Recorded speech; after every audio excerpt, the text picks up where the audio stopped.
Welcome to the Giants Prospect Profile, a mini-series we do within the Giants franchise where we go over top prospects throughout the organization, from AA Richmond up to AAA Sacramento.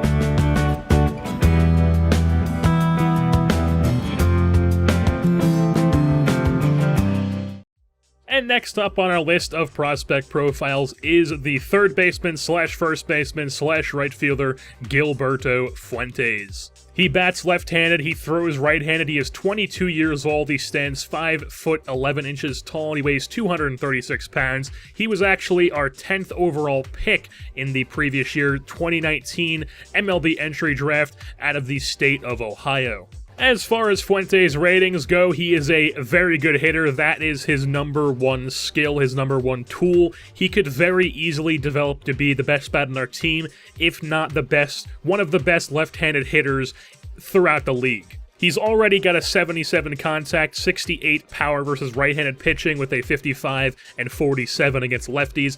Obviously, he's going to be worse against lefties, just like most left-handed hitters aren't the greatest against left-handed pitchers.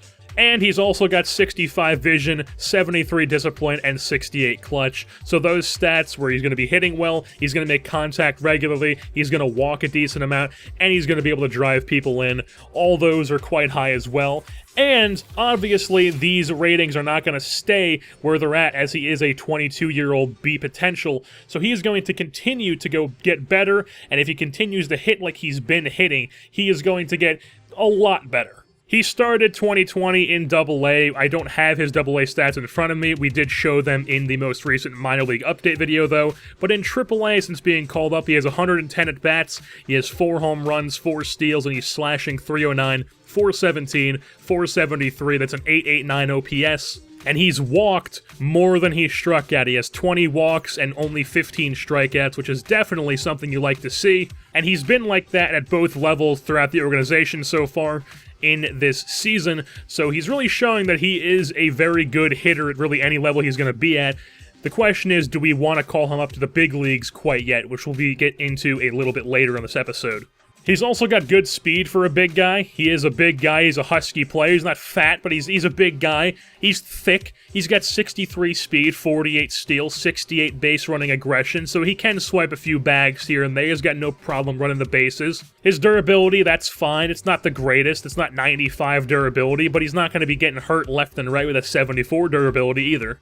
But where things go down with him, and it goes down quite fast, is his defense. He is a complete liability on the hot corner, as well as a corner outfield position.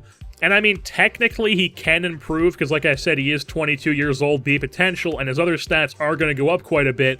It's just that I've never actually seen someone go from 43 fielding and 40 reaction to at least like a 60 on both. I've never seen that happen, and if it does, it's going to take many, many seasons for it to go up that high. And then his arm also is not the most ideal for being a third baseman either, as he only has 50 arm strength and 43 arm accuracy. Obviously, we do not have a DH in the National League, so first base is probably his most likely future, which is not ideal for our plans. Obviously, we know that Joey Bart is in our organization, and the plan was for him to take over as the everyday catcher, and when that happens, it would be Buster Posey moving to first base, because that's the only other position he can play, obviously, and we don't want to get rid of Buster Posey. But if that plan happens, which it is my plan to stick to that, because we have Joey Bart, who is one of the best prospects in baseball, and Buster Posey, who is an aging catcher who can still hit very well, then that would force Fuentes to either stay at third base and somehow learn to play the position, at least not awfully, or move to a corner outfield position, which I don't really want him to do, because we already have a lot of competition at the corner outfield spot. So you got guys like Seth Beer, we got Elliot Ramos, Joe Gray is in our organization now. So it's definitely going to take some creative thinking and creative lineup management to figure out where Gilberto Fuentes will play for us every day at the big league level once he's actually there, once our actual team is set and built with all our prospects and young guys that come up. Obviously, if he came up right now, we could put him at first base because, as we all know, first base has been a problem for us this year. We haven't had anybody there who's been able to hit consistently. One thing that's for sure about Fuentes is that no matter where he plays, he is going to rake. And for that reason, he's sort of like a Jose Martinez comp. Jose Martinez from the St. Louis Cardinals. He's a guy who rakes for them, but he's not exactly the greatest offensively, so they have a hard time putting him in the lineup over certain guys since they have so many outfielders, so they don't want to put him in right field every day. And obviously they have Paul Goldschmidt now at first base, so they can't put him at first base every day either. But since his bat is so good, they do find a way to get him a lot of at-bats. That might be what we have to do with Gilberto Fuentes. But with that being said, that's going to wrap things up here for this edition of the prospect profile of who knows what position, Gilberto Fuentes. I've been your host, Jerseyborn, and I am saying, what's going on? It's big time Tommy! You know how I get down on a Friday?